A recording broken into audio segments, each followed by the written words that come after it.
Hello, my name is Dawn and I'm the Ginger Cat Stitcher, and today I wanted to share with you my needlework basket. So I was inspired to make this basket after watching one of Holly's videos. Her channel is The Hobbies of Holly, and I'll link her video down below that inspired me. But she had a Longaberger gathering basket with a lid that she was going to customize the lid with all kinds of accessories and have it be her travel stitching basket. And I just fell in love with that idea, and I needed to make one for myself. So I didn't have a Longaberger basket, but I did have this basket. So I went ahead and created a lid and a little Ort jar for all my thread snippets, a pincushion for my needles, and then a little tin here that holds my needles and tape measure and scissors and everything else. So I'm going to flip the camera around and give you a better view of this, and then I'll just jump right into a tutorial to show you how to make your own. So here's a better view of the basket. The handles fold down, and here's the lid. Here's my jar for my thread snippets. My pin cushion is attached, and then this is an Altoids tin that I glued some velvet on and a little sewing machine ornament on top. And then inside I put some velvet, and I have some needles in there. And then this is what the inside looks like. So this is what I'm excited to share with you today, is how you can go ahead and make one of these little stitching baskets for yourself. All right, let's go over what you're going to need to make your sewing basket. So you're going to need a basket, of course, and you're going to need one that has two handles that fold down. Besides a basket, what do you need? Well, you're going to need a piece of foam core, and this is just foam core from the dollar store, so you're going to need that. And then you're going to need a piece of cardboard, and my favorite kind of cardboard is trusty old cereal box. Now, it needs to fit your basket, so as long as you can fit the basket on the cardboard and it goes from side to side, you're good. Then it'll fit. So you're going to need some cardboard. And then, of course, you're going to need to choose your fabric. And I chose this Michael Miller fabric. Kind of has a vintage kitchen vibe to it. I just thought that was so cute. So you're going to need your fabric, and then you're going to need one piece of fusible fleece, and this is soft fuzzy on one side, glue dots on the other, and that's so that the top of your basket has a padded look and feel to it, and the bottom of your basket has a padded look and feel.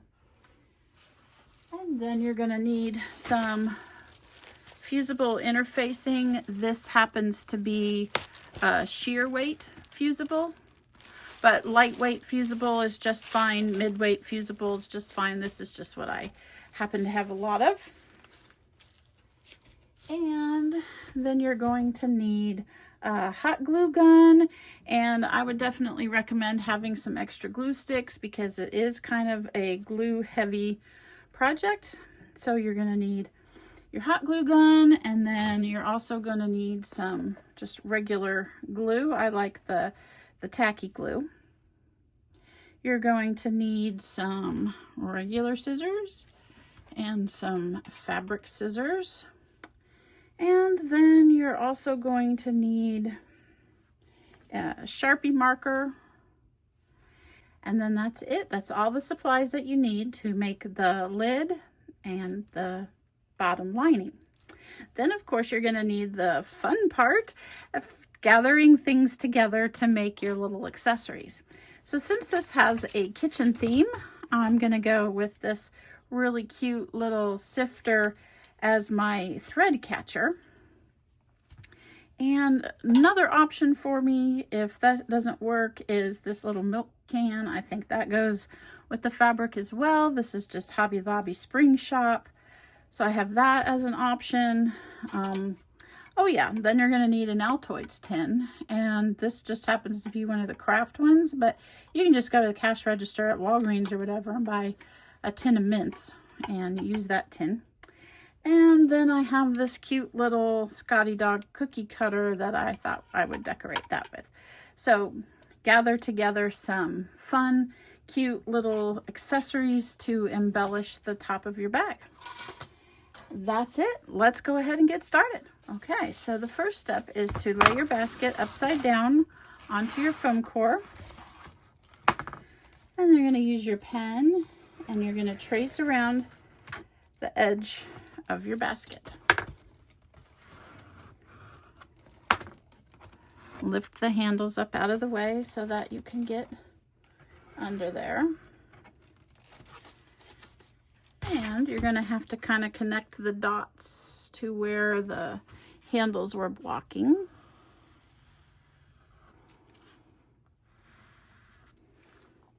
Okay, so there is our shape for our lid, and we're going to go ahead and use our regular scissors and cut that out. Okay, I have my circle cut out and it fits on top of my basket very nicely. So now the next thing that we're going to do is we're going to decide where our items are going to go. So we have an Altoids tin, and we have the thread catcher, and then we're going to use this tomato pin cushion. So this I'm going to save to later because that's just going to get attached to the top. But I think I'll do that for placement. I think that looks pretty good. So I'm going to trace around each of my items. Okay, and then here's my circle for that. And then this is where your X-Acto knife comes in handy again. And I'm just going to use my knife and I'm going to cut out my shapes very carefully on the line. All right, so we have our 2 holes cut out. Make sure that they fit. Yep. Looks like that's going to work out just fine. Okay, so now we need to use our cardboard, and we're going to cut the inner circle to line the back of the lid. So we're going to lay this foam core onto our cardboard, trace around it just like that. So that is the shape, the size of our outer lid. The inner lid we want to be slightly smaller. So I'm going to take my Sharpie and put it next to my pen. And if I draw around my circle with putting my pen on the ink line while holding the Sharpie with it, I get a pretty steady, somewhat steady inner circle that's going to give me about a 1/2 inch smaller circle for the underside. So we're just going to come around like this. And now I'm going to cut this out on the smaller circle. All right, so we got that cut out. Don't worry about the 2 creases where the cereal box was folded because it's going to be glued down. So we have our outside lid and our inside lid. So we're going to put the print side up because we want that to be covered. You're going to center as best as you can, center that on there. I'll flip it over. And now we're going to draw these shapes onto the inside lid lining area, cardboard.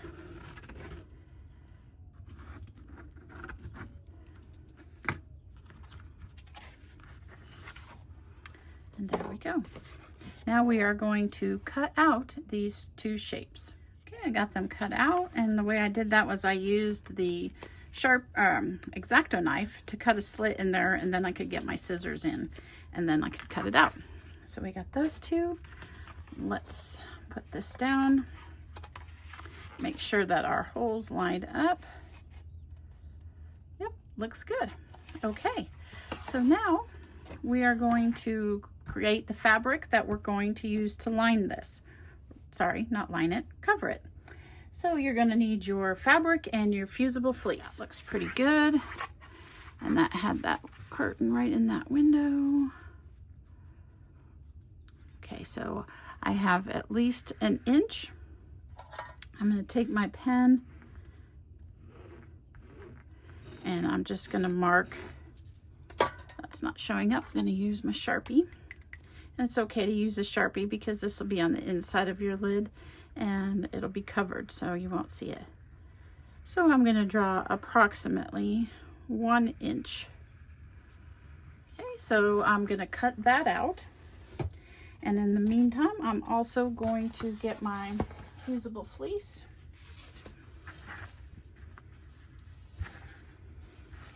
And put my lid onto my fusible fleece. And this time I want to draw the exact size of this circle. Okay, so we have our fusible fleece and it is the same size as our top.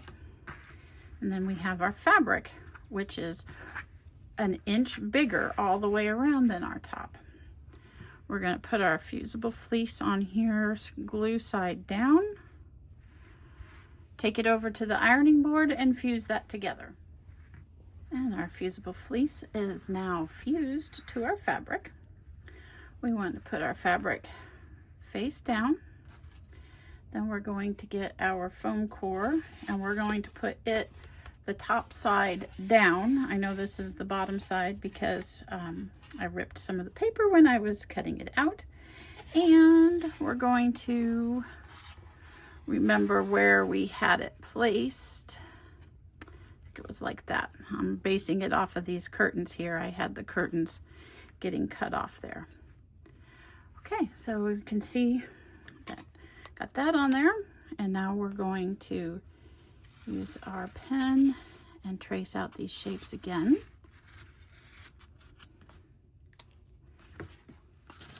Now we want to cut these out, but we don't want to cut all the way around them.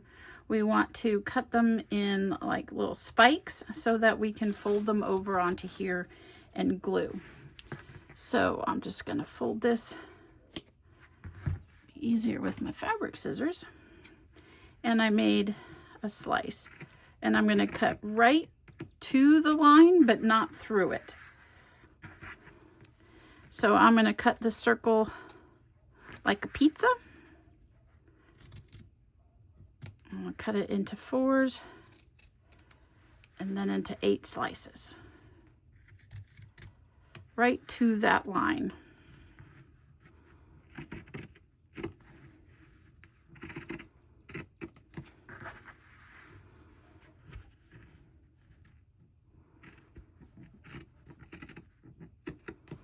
And then the same with this one. Okay, so I did the same thing with the rectangle one. I just cut it into 8 slices. Now, when we put our foam core on, we're going to line it up. Let's peel that paper off so it'll stick better. There, so we have it lined up. And now we're going to glue each one of these petals down like that. So I have found, in order to not get my fingers burned, grab another glue stick, that the way to do it is to get a hold of the petal first, then apply a strip of glue, and then pull and push. So all of the little petals are glued down. This is what it looks like from the front. Okay, so now we're going to glue this remaining edge, fold it over and glue it onto here. And there you have it, all the way around. And if you run into a problem like this where my fabric is a little too long there, just go ahead and trim it back so that you won't see it through the opening. And then this is what it looks like on the other side. All right, so now our next step is to take this cardboard piece and we're going to cover it in fabric and make our lining piece. So we need either coordinating print or matching print, and we're going to do the same thing. We're going to cut the fabric out an inch bigger than the cardboard. We're going to cut the interfacing, our sheer interfacing here. We're going to cut that out to be the same size as the circle, and we're going to fuse it to the fabric. Okay, our fusible interfacing is ironed on, and we're going to do the same thing as we did on this one. And I just noticed a mistake that I made, and this is why you have to be really careful with making sure that you're matching up, getting things the right way. I had my cardboard on there upside down. So we're gonna have it like this. So my shapes need to be over there. I had my cardboard with that facing down. It would be handy if you wrote top or bottom on yours. That's what I should have done. So now I know when I fold this over like that, my shapes are gonna match up. Okay, I think we have it now. So again, we're gonna align everything and retrace our, and there we have it. So I've glued down all my little pizza slices and I've glued my edging down. And now I'm going to put the back side onto the front side. And everything lines up, facing the right direction. Yay! Okay. Okay, so now we're going to use our regular glue. And we're just going to use quite a bit of glue and go around the edges. You don't want to get too close to the edge so that it squirts out, but you do want to use a pretty good amount of glue. Like so.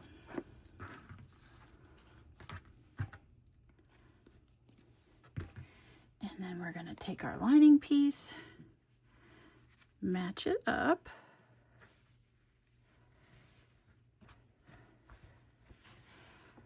Very good. Now we're going to put some heavy books. Okay, so while our top piece is drying, we're going to work on creating our bottom piece. You're going to take the bottom of your basket and you're going to measure. It's about 8.5 by 8.5. You're going to get your foam core and we're going to draw 8.5 by 8.5. All right, so I have my square and I'm going to need to round off the corners so that it fits down inside of there. So I'm just going to take my scissors and round off the corners like that. And now that I have my corners rounded, it fits right down in there, just right. So now we're going to do the same thing that we did with making our padded lid. Is we're going to use our fabric choose our fabric for the bottom, and we're gonna put our iron-on fleece. Okay, I have my fleece fused on there, and I'm gonna put it on here, and I'm gonna repeat the same process. Fold my edges over and glue them all around. And there it is, all finished. I'll show you the back side. I just glued it all around. Fits right down on in there. Okay, so it's time to put everything together. There's the basket. Here's the padded bottom that fits right on in there. And then my lid is all dry, so I went ahead and added my accessories. I covered my Altoids tin with some red felt and lined it with some red felt. Put my little sifter in to catch all my thread snippets, and my little tomato pin cushion fits right on there like that, and good to go. So I hope that you have fun making a needlework basket for yourself, and I hope that you have lots of time for stitching this week, and thanks for watching, and I'll see you next time. Bye.